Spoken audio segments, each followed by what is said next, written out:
Welcome to ABC campus. आज हम accounting from incomplete record में पास्ट एग्जाम कर रहे हैं ऑटम 2014 का, जिसका टाइटल है इशफाक और ये 20 मार्क्स का क्वेश्चन है। सबसे पहले हमें बैलेंस शीट गिवन है। Following is the balance sheet of Ishfaq as at 30 June 2013। तो ये कंप्लीट बैलेंस शीट गिवन है जो कि टैली भी है और इसके अंदर इवन हमें कैपिटल की फिगर भी दी हुई है। तो इसका मतलब है कि हमें ओपनिंग बैलेंसेज लिखकर ओपनिंग कैपिटल फाइंड आउट नहीं करना पड़ेगा। तो हमें कैपिटल और उसके बाद लाइबिलिटीज़ और एसेट्स की फिगर गिवन है। इसके बाद ये बताया हुआ है कि Ishfaq needs to submit his trading and profit and loss account for the year ended 30 June 2014 and balance sheet as of that date to his bankers in order to obtain an overdraft facility. तो bank loan लेने के लिए उसे statement of profit और loss और statement of financial position यानी balance sheet बनाकर bankers को देनी है। He has not maintain proper books of account of the business but has provided you the following information. तो जो इन्फॉर्मेशन अवेलेबल है उसकी बेस पर हमें उसकी फाइनेंशियल स्टेटमेंट्स डेवलप करनी होंगी। तो अब हम वन बाय वन देखते हैं कि हमारे पास क्या इन्फॉर्मेशन अवेलेबल है। फर्स्ट इन्फॉर्मेशन है कि he purchased goods from a single supplier who allows a discount of 3% on goods purchased in excess of rupees 3 million in a year. The discount for the year ended 30th June 2014 amounts to rupees 265,800 and would be received in August 2014. तो इस information की base पर हम purchases को find out कर सकते हैं। तो हमें यह पता है कि 3 मिलियन की जो परचेजेज हैं उन पर डिस्काउंट नहीं मिलता और फिर उससे ऊपर की परचेजेस पर 3% डिस्काउंट मिलता है। सो इसका मतलब है ड्यूरिंग द ईयर डिस्काउंट मिला भी है तो परचेजेस 3 मिलियन से ज़्यादा हैं और डिस्काउंट की वैल्यू से हम वर्क बैक कर सकते हैं कि हमारी परचेजेस कितनी थी। सेकंड इन्फॉर्मेशन ये है कि all goods are sold at cost plus 60%। तो हमें 60% का मार्कअप दिया हुआ है। तो इस मार्कअप की इन्फॉर्मेशन से हम या तो कॉस्ट ऑफ सेल से सेल्स की वैल्यू फाइंड आउट कर लेंगे या सेल्स की वैल्यू से कॉस्ट ऑफ सेल्स की वैल्यू फाइंड आउट कर लेंगे। तो सेल्स और कॉस्ट ऑफ सेल्स के दरमियान का एक कनेक्शन हमारे पास अवेलेबल है। Third information, all cash received against sale of goods has been banked with the exception of following weekly average cash expenses और drawings। तो वीकली एवरेज एक्सपेंसेस और ड्राइंग्स दी हुई हैं। तो ये कैश की पेमेंट्स बताई हुई हैं। तो अगर हमारे पास जिस तरह ओपनिंग कैश का बैलेंस मौजूद है तो उसके साथ हम इन पेमेंट्स को और फिर रिसीट्स को अगर लिखेंगे तो क्लोजिंग बैलेंस आ जाएगा और क्लोजिंग बैलेंस अगर होगा तो रिसीट्स को फाइंड आउट कर सकेंगे। फोर्थ इंफॉर्मेशन में हमें कैश इन हैंड दिया हुआ है। तो कैश इन हैंड का ओपनिंग बैलेंस भी गिवन है, क्लोजिंग भी गिवन है, पेमेंट्स भी गिवन है। तो इसका मतलब है रिसीट्स हम फाइंड आउट कर लेंगे। उसके बाद जो मेन इंफॉर्मेशन इस क्वेश्चन की है दैट इज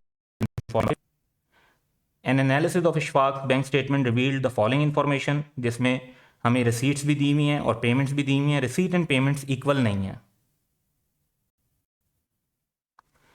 और इनमें ओपनिंग और क्लोजिंग बैलेंस गिवन नहीं है।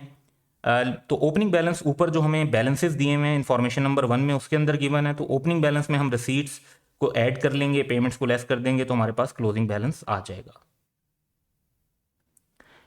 Information number 6, depreciation on motor car and furniture is to be provided at 30% and 15% respectively under the reducing balance method।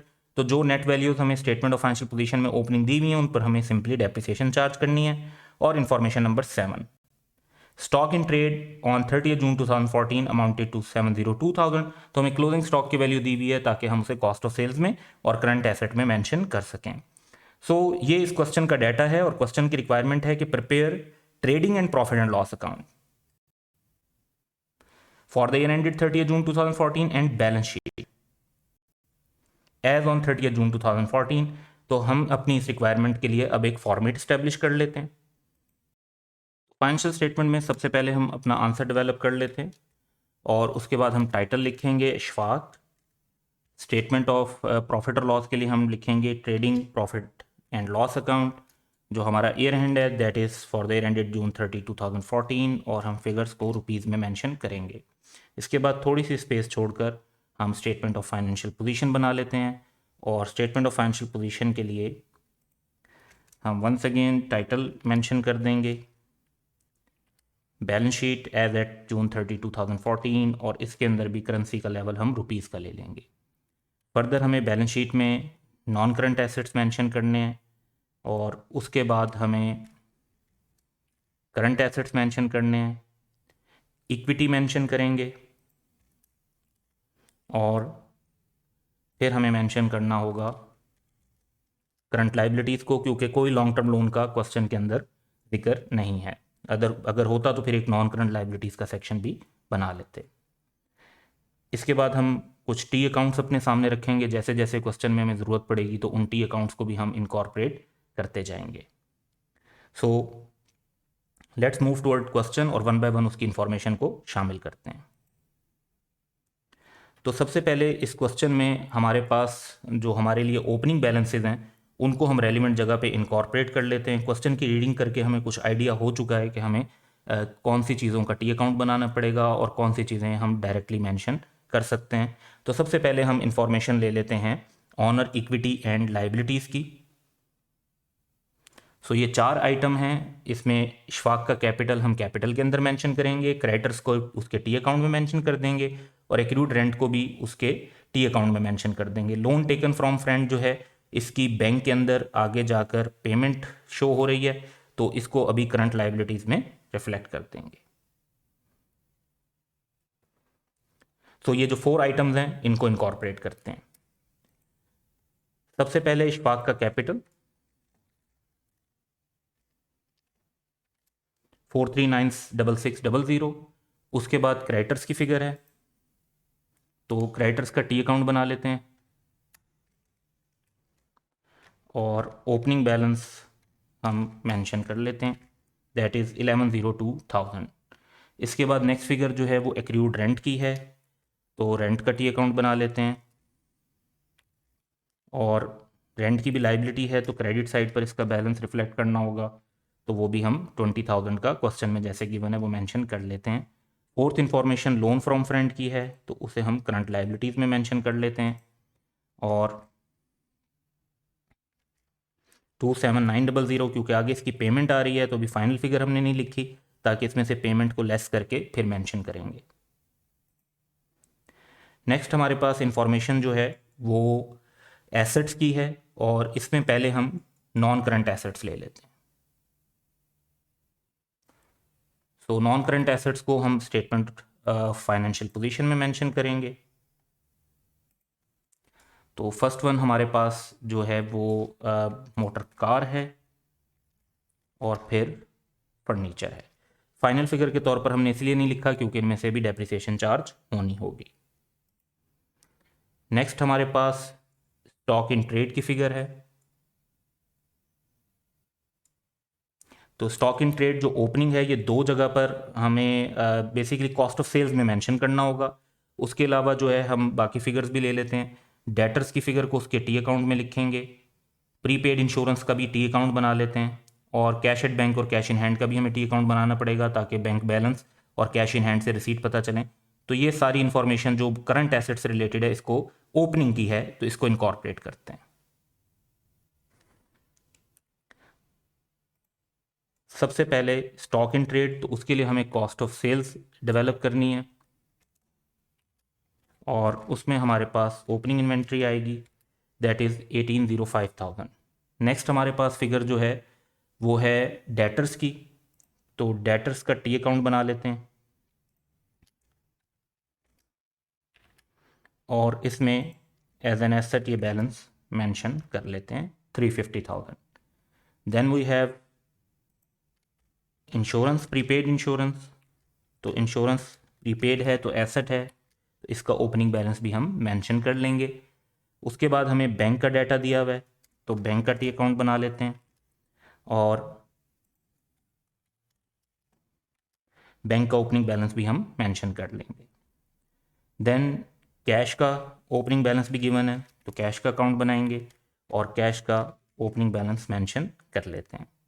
तो हर आइटम का इफेक्ट हमने इनकॉर्पोरेट कर लिया, तो हमारी फर्स्ट इंफॉर्मेशन कंप्लीट हो गई। नेक्स्ट हम देखते हैं तो सिंपली पैराग्राफ में ये बताया हुआ है कि प्रॉफिट और लॉस और बैलेंस शीट बनानी है, जो हम बना रहे हैं ऑलरेडी। अब इंफॉर्मेशन नंबर 1 को देखते हैं। इस इंफॉर्मेशन में यह बताया हुआ है कि सिंगल सप्लायर से गुड्स खरीदी जाती हैं, 3% डिस्काउंट मिलता है जो कि 3 मिलियन से एक्सेस में मिलता है, यानी फर्स्ट 3 मिलियन पे डिस्काउंट नहीं है, जो डिस्काउंट है वो 3 मिलियन से एक्स्ट्रा अमाउंट पर है। डिस्काउंट जो इस साल का है वो 265,800 है। और अभी हमें रिसीव नहीं हुआ, लेकिन इसको हम एज अ रिसीवेबल रिकॉर्ड नहीं करेंगे क्योंकि सप्लायर से पैसे मिलने हैं, तो अल्टीमेटली उसके पेबल के क्लोजिंग बैलेंस के अगेंस्ट ही एडजस्ट होंगे। तो हम परचेजेज ही नेट वैल्यू पर रिकॉर्ड करेंगे, क्योंकि फिर हमने उसके जो पैसे देने हैं वो ये 3% कम करके ही उसे देने हैं। तो इस बेसिस पर परचेजेस की कैलकुलेशन कर लेते हैं और उसको इनकॉर्पोरेट करते हैं। तो हम ट्रेड पेबल का जहां अकाउंट बना रहे हैं क्योंकि परचेजेस उससे रेलिवेंट है, तो यहीं पर हम इसकी कैलकुलेशन कर लेंगे। सबसे पहले जो हमें डिस्काउंट मिला है परचेजेस पर उसको मेंशन करते हैं। तो डिस्काउंट हमें मिला है 265,800 का। इसको हमने 3 से डिवाइड किया क्योंकि 3% डिस्काउंट मिला है। 3 से डिवाइड किया तो 1% वैल्यू आ जाएगी, और जो परचेजेज हैं वो 97% हैं। रीज़न 100% टोटल वैल्यू, 3% का डिस्काउंट, तो परचेजेस की जो कॉस्ट है वो 97%। तो 3 से डिवाइड किया 1% की वैल्यू आई, 97 से मल्टीप्लाई किया 97% की वैल्यू आई, जितने की हमारी परचेजेस रिकॉर्ड होने चाहिए। ये वो परचेजेज हैं जिन पर डिस्काउंट मिला। अब वो वाली परचेजेज भी ले लेते हैं जिन पर डिस्काउंट नहीं मिला, तो वो अमाउंट है 3 मिलियन की। दोनों को हम टोटल कर लेते हैं, तो 11,594,200 इसको हमें अपने पेबल के अकाउंट के अंदर भी मेंशन कर लेना चाहिए, और इसको हम कॉस्ट ऑफ सेल्स में भी मेंशन कर लेंगे वर्किंग वन से।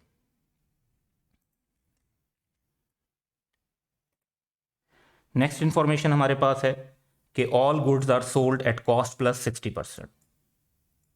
तो हम ये मार्कअप और मार्जिन की इंफॉर्मेशन जो है वो नोट कर लेते हैं। अभी हम इस इंफॉर्मेशन को बेसिकली यूज़ नहीं कर सकेंगे क्योंकि अभी तक हमारे पास ना सेल्स की फ़िगर है और ना ही कंप्लीट कॉस्ट ऑफ सेल्स की फ़िगर है। जैसे ही हमारे पास कोई एक फ़िगर इनमें से कंप्लीट होगी तो फिर हम इस इंफॉर्मेशन को यूज़ कर लेंगे।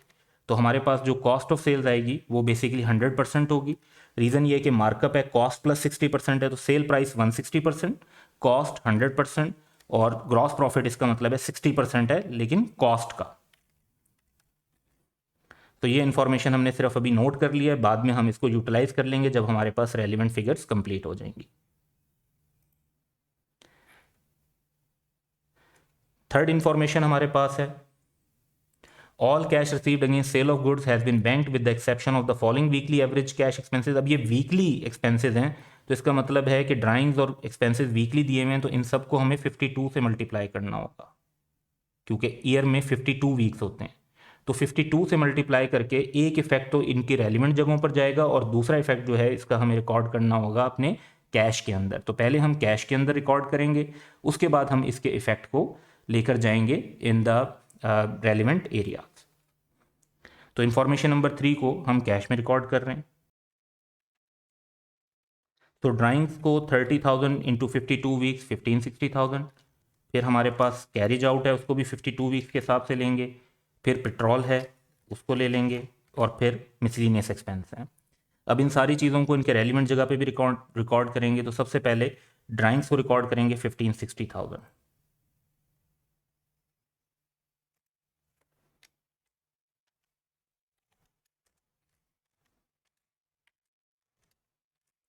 तो ड्राइंग्स रिकॉर्ड हो गई।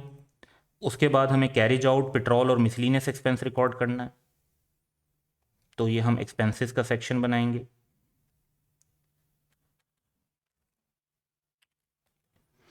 और कैरिज आउट, पेट्रोल और मिसलिनियस एक्सपेंस रिकॉर्ड कर लेंगे। मिसलिनियस एक्सपेंस क्योंकि बैंक में भी दिए हुए हैं, तो अभी हम सिर्फ कैश बुक वाली वैल्यू लिखेंगे।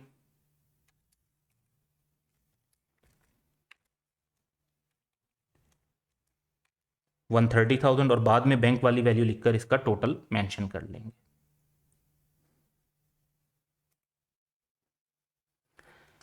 इसके बाद जो इंफॉर्मेशन है कैश इन हैंड की, इसको हमने रिकॉर्ड करना है कैश के अकाउंट में, और दूसरा इफेक्ट करंट एसेट्स में जाएगा।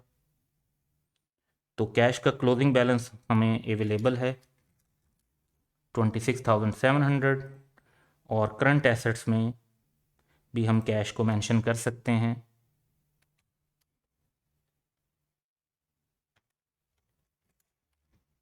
26,700। नेक्स्ट हमारे पास बैंक स्टेटमेंट का इम्पैक्ट है। तो बैंक स्टेटमेंट में कलेक्शन फ्रॉम डेटर और कैश डिपॉजिटेड इनटू बैंक है। तो इन दो रसीट्स को हम रेलिवेंट जगह पे रिकॉर्ड करेंगे। जो डेटर्स की फिगर है वो तो रिसीवेबल के साथ रिलेट करती है, और जो कैश डिपॉजिटेड इनटू बैंक है तो ये बैंक बना हुआ है। एक इफेक्ट तो यहाँ पर है, दूसरा इफेक्ट इसका कैश में जाएगा।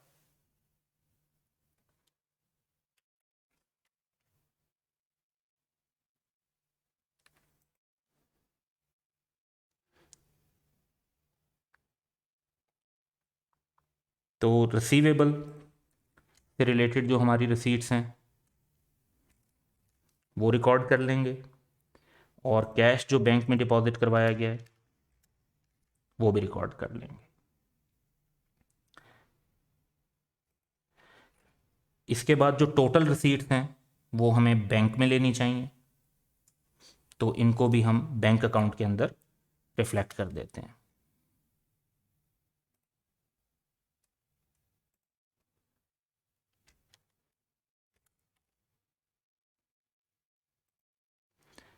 अब पेमेंट्स की बारी आती है, तो हम पेमेंट्स के सारे आइटम एक साथ देख लेते हैं और फिर इनको वन बाय वन रिकॉर्ड कर लेंगे। तो ब्रीफली मैं डिस्कस कर रहा हूँ सारे आइटम। परचेज ऑफ गुड्स का मतलब है कि ये अमाउंट पेएबल को पे की है। कार एक्सपेंसेस हम एक्सपेंस में रिकॉर्ड करेंगे। रेंट कट क्योंकि हम टी अकाउंट बना रहे हैं तो ये पेमेंट वहाँ पे रिकॉर्ड कर देंगे। Repayment of loan to friend हमने करंट लाइबिलिटीज़ में लिखी है, वहाँ से लेस करेंगे। सैलरीज का एक्सपेंस प्रॉफिट और लॉस में। Purchase of freehold land non current assets में। ट्रैवलिंग एक्सपेंस प्रॉफिट और लॉस में। प्रिंटिंग एंड स्टेशनरी प्रॉफिट और लॉस में एक्सपेंस। एडवर्टीजमेंट प्रॉफिट और लॉस में एक्सपेंस। इंश्योरेंस का हमने टी अकाउंट बनाया है, प्रीपेड इंश्योरेंस का, वहाँ पर इस पेमेंट को रिकॉर्ड करेंगे। ट्रक हायर चार्जेस, तो ये हमारा एक्सपेंस है, इसको भी प्रॉफिट और लॉस में रिकॉर्ड करेंगे। मिसलिनियस एक्सपेंसेस को भी हम प्रॉफिट और लॉस में रिकॉर्ड करेंगे। ऑलरेडी हमने कुछ कैश से रिकॉर्ड किए हैं, उसमें ये भी ऐड कर देंगे। तो पहले इन सारे आइटम्स को हम वन बाय वन रिकॉर्ड कर लेते हैं। ये टोटल 12 आइटम्स। सो पहला आइटम परचेज ऑफ गुड्स का है, तो बैंक से जो पेमेंट हुई है हमारी दैट इज 9850700।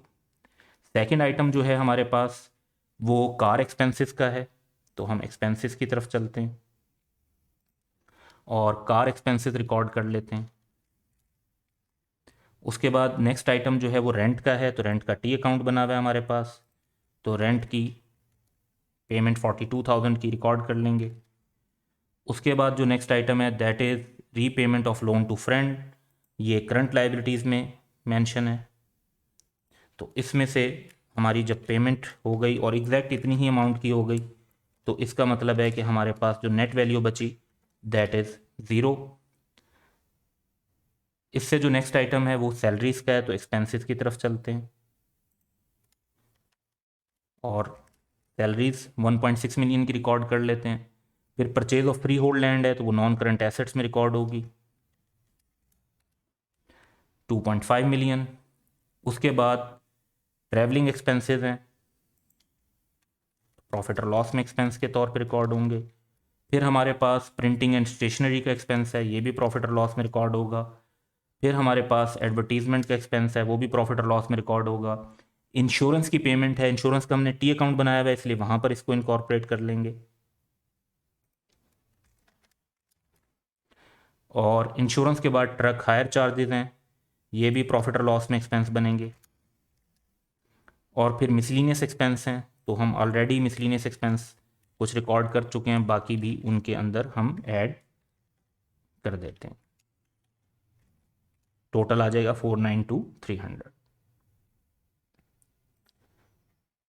सो पेमेंट्स का सारा इफेक्ट ले लिया अब हमने। अब पेमेंट्स का जो सेकंड इफेक्ट है वो बैंक अकाउंट में जाएगा, तो टोटल पेमेंट से बैंक बैलेंस इतने से कम हो जाएगा 15,373,900। सो बैंक अकाउंट के अंदर हम अपनी टोटल पेमेंट्स रिकॉर्ड कर देंगे। इसके बाद इंफॉर्मेशन नंबर 6 देखते हैं। तो इसमें डेप्रिसिएशन चार्ज करनी है मोटर कार एंड फर्नीचर पे 30% एंड 15% रिस्पेक्टिवली।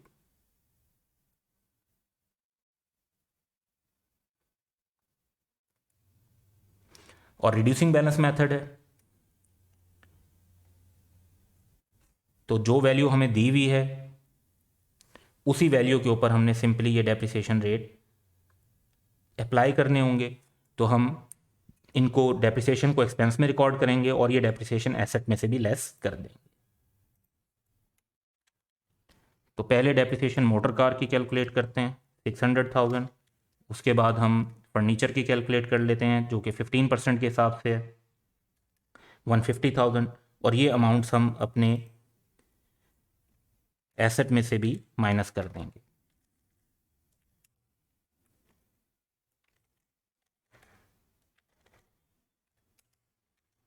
और एसेट्स की भी हमारे पास वैल्यू आ जाएगी रिस्पेक्टिवली 1.4 मिलियन एंड 850,000।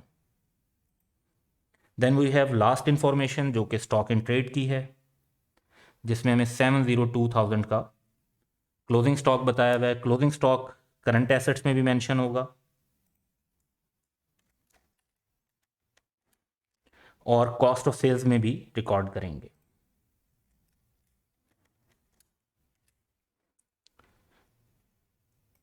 तो इस तरह से हमारी क्वेश्चन का जो डाटा था वो हम सारा कंप्लीट कर चुके हैं। अब हमें अपनी फिगर्स को फाइनलाइज करने की ज़रूरत है, तो हम अपनी फिगर्स को फाइनलाइज करते हैं। और एक इन्फॉर्मेशन जो हमारी रेलिवेंट है वो है कि अब हम कॉस्ट ऑफ सेल्स कैलकुलेट करके सेल्स की फिगर भी फाइंड आउट कर सकते हैं।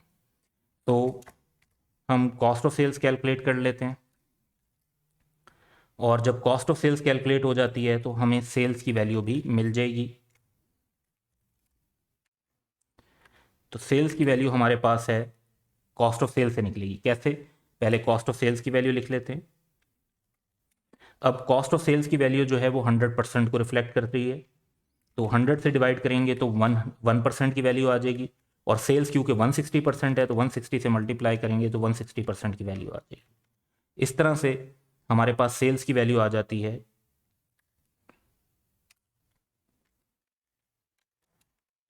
20315520। तो हमारे पास सेल्स की वैल्यू भी आ गई, और सेल्स की वैल्यू जब आ जाती है तो इसको हम अपने रिसीवेबल के अंदर भी अकाउंट फॉर कर सकते हैं। तो रिसीवेबल की तरफ भी चलेंगे और देखेंगे कि हमारे पास क्या पॉसिबिलिटीज़ हैं। तो रिसीवेबल के अंदर हम ये सेल्स की फिगर मेंशन करते हैं।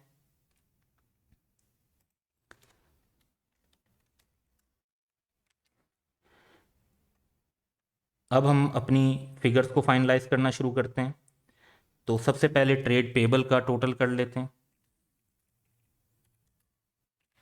तो एज अ बैलेंसिंग फिगर हमें ट्रेड पेबल का क्लोजिंग बैलेंस मिल जाएगा।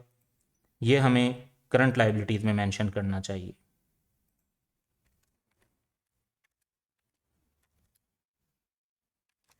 $284,550।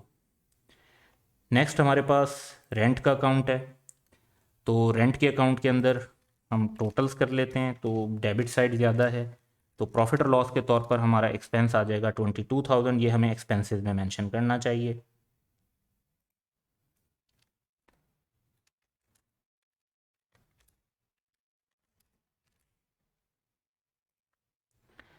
इसके बाद हमारे पास ट्रेड रिसीवेबल का अकाउंट है। तो ट्रेड रिसीवेबल में हमें अभी जो है बैंक की वैल्यू तो पता है, लेकिन अभी कैश की वैल्यू नहीं पता। तो कैश का टी अकाउंट फाइनलाइज करेंगे पहले।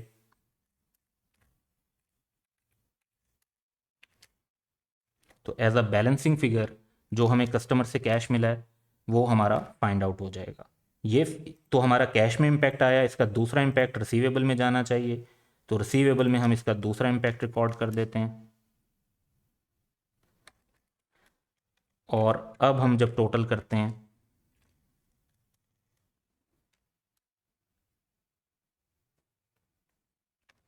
तो एज अ बैलेंसिंग फिगर हमारे पास क्लोजिंग बैलेंस ऑफ रिसीवेबल आ जाएगा। इसे हमें करंट एसेट्स में मेंशन करना चाहिए।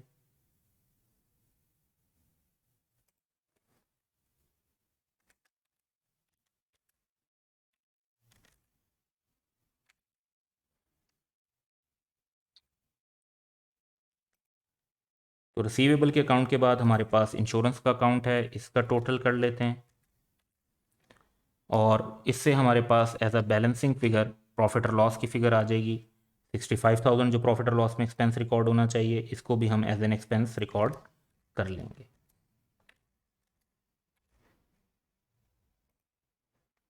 इंश्योरेंस के बाद बैंक अकाउंट है, तो बैंक अकाउंट में अगर हम टोटल करते हैं तो क्रेडिट साइड का टोटल ज़्यादा है और इससे हमें बैंक ओवरड्राफ्ट मिल जाएगा 831100 का। इसे फिर हमें करंट लाइबिलिटीज़ में मेंशन करना चाहिए।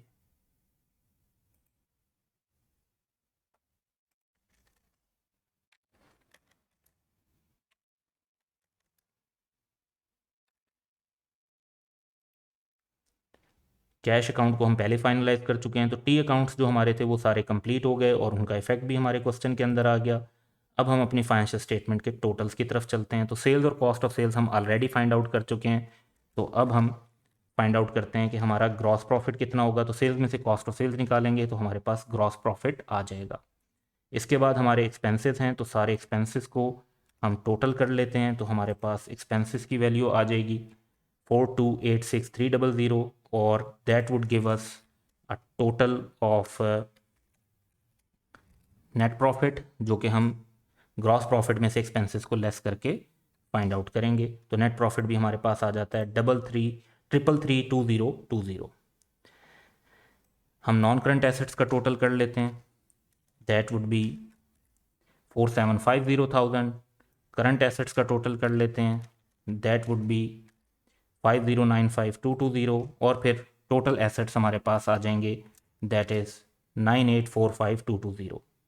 इक्विटी के अंदर हमने जो ऊपर प्रॉफिट की फिगर फाइंड आउट की है वो मेंशन कर लेंगे और इसके बाद हम इक्विटी का टोटल कर सकते हैं, दैट इज़ 6168,620 और फिर हमारे पास करंट लाइबिलिटीज़ हैं तो इनका भी टोटल कर लेंगे, दैट वुड बी 3676600। तो अब हमारे पास इक्विटी और करंट लाइबिलिटीज़ का टोटल भी आ जाएगा, दैट इज़ 9845,220 और ये मैच कर रहा है। तो ये हमारा कंप्लीट यहाँ पे क्वेश्चन हो जाता है। So that's all for today. Have a good day.